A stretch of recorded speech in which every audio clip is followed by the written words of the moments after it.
Welcome to the Hang Time Podcast Instant Analysis, Game 1 of the Finals here at Oracle Arena. Sekou Smith, John Schumann from NBA.com here on the floor. Still scratching my head, Shu, on how Cleveland had a chance to win this game. Knocked down a free throw. J.R. Smith, if he knows the score and goes towards the basket and puts huge rebound, you put that back in. Maybe you escape here with a win. Instead, you're on the wrong side of a 124-114 overtime loss where LeBron James scores 51 points, dishes out 8 assists and grabs 8 rebounds. Unbelievable performance from LeBron, but an absolutely crushing loss for the Cavaliers. Yeah, I think they're feeling what some of their Eastern Conference opponents were feeling against them during these playoffs. You know, some it's all about missed opportunities, right? I mean, Indiana, how many opportunities did they miss out on knocking this team out? Toronto had a couple of close games, even in that getting swept, and then obviously Boston in Game 7 just missed one or two many open shots, and so the Cavs are sort of getting a taste of their own medicine. With obviously just a huge missed opportunity here at the end of regulation.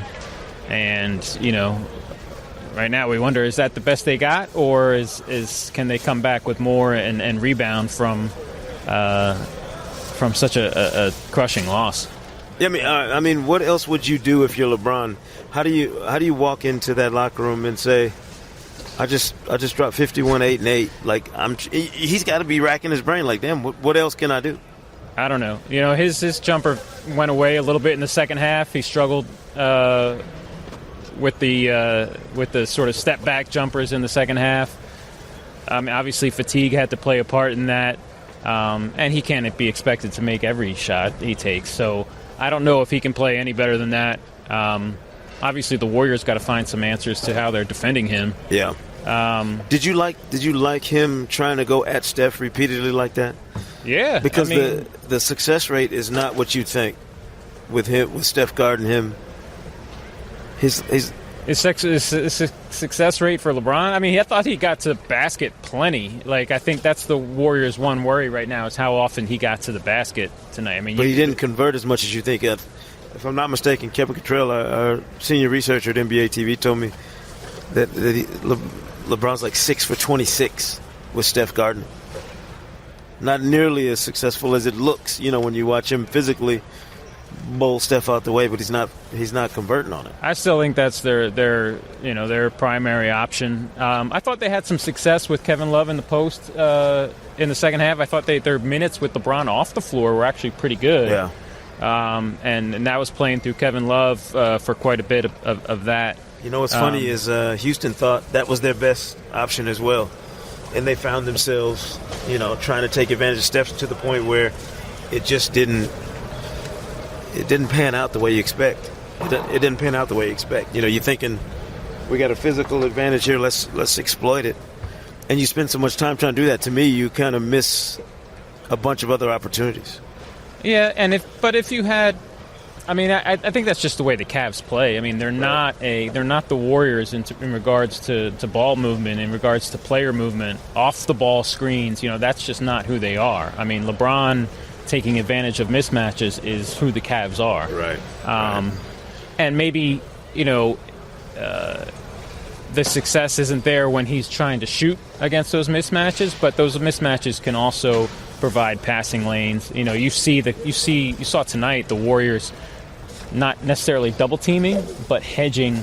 Yes, big time. Hedging over or Draymond sliding into the paint from the weak side, yeah. And then LeBron can throw those darts to the weak side corner. Yep.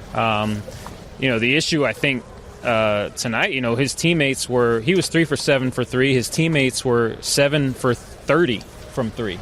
That's not good enough. Yeah. Kevin Love 1 for 8.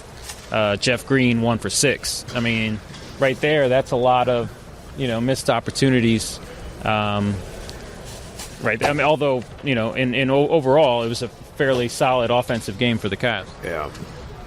I thought that Kyle Korver had more opportunities than he did. I didn't realize he only got three shots from deep. That was kind of surprising that he had so few opportunities. The Warriors got great production. Anytime, Durant gets 26 on 22 shots, Steph Curry gets 29 on 23 shots, and Klay Thompson, who I thought they forgot about for a stretch there late. You were talking about it all that fourth quarter. He gets 24 on 16 shots. I mean, you can't ask for more for those guys. We looked at, Klay. His last shot of regulation was with a little over 10 minutes to go in the fourth quarter. And you were sitting right next to me talking and saying, where's Klay Thompson in this? And the Warriors' offense got real stagnant late in that fourth. There was a lot of Curry isolation, a lot of Durant isolation. And that hurt them late. Yeah. They had a 6-point lead with a little under 5 minutes to go. They lost it. They sort of lucked out to get to overtime. And then in overtime, we saw the ball movement. We saw the player movement. And Klay Thompson sprung open for a couple of corner threes. Warriors made their first 5 shots of overtime, assisted on all 5 of their buckets in overtime, which is great. I think, like I said, they sort of found themselves after that sort of stagnation late in the fourth. They found themselves in overtime, and Klay Thompson moving around and getting open was a big part of that. There's going to be a lot of controversy, obviously. The reverse on the block charge, where LeBron clearly turned his shoulder into Kevin Durant and was moving, but it was called a charge initially. It was overturned. I know that it's already been explained by Joe Borgia and whoever else that the officials had the right to overturn that call, but I'm sure that's not going to make anybody in Cleveland feel any better about it today. Yeah, you could probably question the process a little bit, whether they needed to go to review or whether LeBron was clearly outside the circle, but in the end they got the call right. I mean, it was clearly a block. He was moving. He sort of took that charge shoulder first, it seemed to me. So they got the call right. Durant's free throws tied the game, and that was that. The other seemingly controversial thing that happened, and we'll find out more, I guess, later, is whether or not Tristan Thompson will be available in Game 2. I mean, it was a strange stretch where, Sean Livingston takes that shot. Basically, at the end of the game, it's over. And Tristan, for whatever reason, tried to shiver him as he's coming down from the jump shot. He lost at school, and it's inexcusable. It was a Bush League play, and he deservedly got tossed for it. We'll have to wait and see what the league says about that going forward. He is obviously a huge part of what the Cavs are doing. He can be a matchup issue for Golden State when they want to try to play small. So he's, his status for Game 2 is obviously huge. Warriors ownership, I'm sure, is sitting back saying if Draymond had to miss a game 2 years ago for swinging at LeBron and Tristan connected, they're going to demand. I can't imagine they would be satisfied with anything but. Wait a minute. Draymond was suspended for the points he accumulated over the playoffs, not for that one single incident with LeBron. Good point. Point of clarification. But he was going to. I wonder, do you get a game for contact? I mean, that was a punch Tristan Thompson threw. I don't know. I didn't get a clear look at it, so we'll just have to see. Other mysteries between now and Sunday's Game 2. Klay Thompson's leg. I don't know. I don't even know how he came back and played after he got twisted like that early in the game by J.R. Smith. I thought he was done when he missed the remainder of the first quarter. That looked really scary, but he ended up playing 45 and a half minutes. Unbelievable. So I guess he's okay. Durant, I didn't realize Durant, 46 minutes. Curry, 46 and a half. Yeah, Draymond, 47. Klay Thompson, 45. LeBron, 47 was the only one that eclipsed 40 on the Cavs side. Yeah, it was a lot of big minutes. Good thing we have 2 days off between game 1 and 2.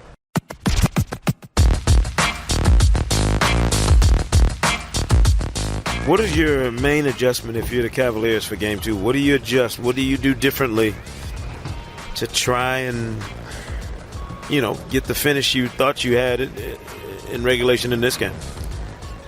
It's tough to say. I think it's hard for Cleveland, being who they are, to crank things up defensively. That's always going to be, that side of the floor is always going to be an issue for them. I thought offensively they were pretty sharp, especially that first quarter was incredible, how sharp it was. And then in the fourth, they got 29. So they withstood the third quarter wave and everything. I mean, they did. They really did. It's amazing. They came back from a little bit of a hole. I don't know what Cleveland looks at and says, we can do this or this better. For them and with Golden State's offense, the goal is always to be physical off the ball, try to push them off of their cuts, off of their screens, push them away from the floor, away from the basket. Physicality is always a key with this team. I think that's what Houston was successful with a little bit in the conference finals. The shooters, just having guys who are going to take and make those shots at clutch moments. Tonight it was Clay with 2 big shots in overtime. I thought Steph had some great drives, answered baskets, you know what I mean? When LeBron comes down and scores, Steph comes right back down, gets a layup, and a foul. there's... Yeah, I think that's a good point. Like there was one drive late in the fourth for Curry to get into the basket. Obviously, that's something Cleveland will look at. They obviously can't let him have a straight line drive to the basket. It's the great thing about Curry is that he sort of, I've said this before, he leverages his three-point shooting to get to the basket. The threat of him being able to pull up off the dribble has defenses up and in him up at the top of the key, and he has the ability, obviously, to get downhill and finish at the basket, and that was a huge bucket for them, obviously. Who do you, if you're the Warriors, is this your scare game? You don't get comfortable and win easy in game 1, roll in game 2, and then you go to Cleveland and get a scare game. And you've gotten your scare game on opening night. I would imagine you're wide awake now. You're looking at this and going, we've lived through 2016. We're not going to do this again. It's interesting, LeBron said, game 1's a feel-out game for me, and it was definitely not a feel-out game for Fitty. I think he saw the urgency with this particular opponent. Hey, we can't take our time with these guys. We have to come at them from the get-go. And he obviously had a huge game, and we'll see what Golden State feels like they can need to do. I've said, they have to figure out a way to keep him away from the basket, find a better way to stay in front of him. And then, like I said, the problem with that is if you try to show him bodies in the paint, he's going to find shooters on the outside. And so I think maybe going forward, we're going to see, more leverage on the Cavs shooters, and whether if it could be like a sort of a make or miss series for the other guys on Cleveland. You look at the way the game was played, and it didn't. I don't know if people realized how the Cavaliers only committed 11 turnovers. The Warriors only had 7. The Warriors only had 8. Yeah, 12 for the Cavaliers. Unbelievable. It was everything you'd want in a game 1 of a series between two teams that have played 3 times in a row before. Yeah, like I said, I thought the offenses were really sharp for game 1, and for both teams coming off of a 7-game series. You might have expected more of a slugfest, more of an ugly game, and I thought it was impressive how sharp these teams were in game 1. The biggest lead for both teams was 11. So it was a competitive. And that Warriors lead was in overtime. Yes, so. It was a competitive nose-to-nose, basketball game. This was not, I know these playoffs have been marked by some really lopsided wins, but this was not that kind of game. This was a really good game. And in last year's final, only one game, Game 3, was within 5 in the last 5 minutes, and we've already got one of those this year. So we've got as many close games in this year's finals as we had in last year's finals.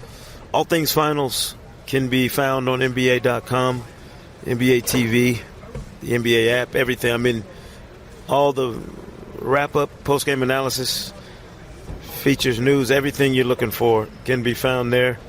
Sekou Smith and John Schumann here at Oracle Arena, wrapping up after Game 1, a crazy, wild overtime 124-114 win for the Golden State Warriors to take a 1-0 lead in this series. It's going to be a very interesting 48 hours between these games and trying to figure out who does what, who's healthy, who's not. Kevin Love didn't look any worse for wear. I know he just came out of concussion protocol, but he looked fine to me. We'll see what Klay Thompson is feeling like. Andre Iguodala could be coming back. So the dynamics shift. I'm glad they got 48 hours. It gives everybody that played big minutes time to rest. So there'll be no complaints about being tired because everybody's had 2 full days to get some rest and get ready for what should be, a second round of hopefully what we saw tonight. 2 best teams in the league going at it on the big stage Sunday on ABC.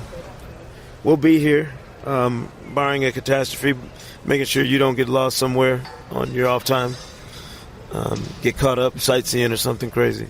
Got a lot of work to do, John. This thing's just getting started. Let's have 6 more of these. All right, careful. We'll see you next time after Game 2. Sekou Smith, John Schumann from NBA.com here on the Hang Time Podcast. Thanks for listening to the Hang Time Podcast, and be sure to subscribe on Apple Podcasts for a new episode every Thursday this season. And as always, say Kuna Matata.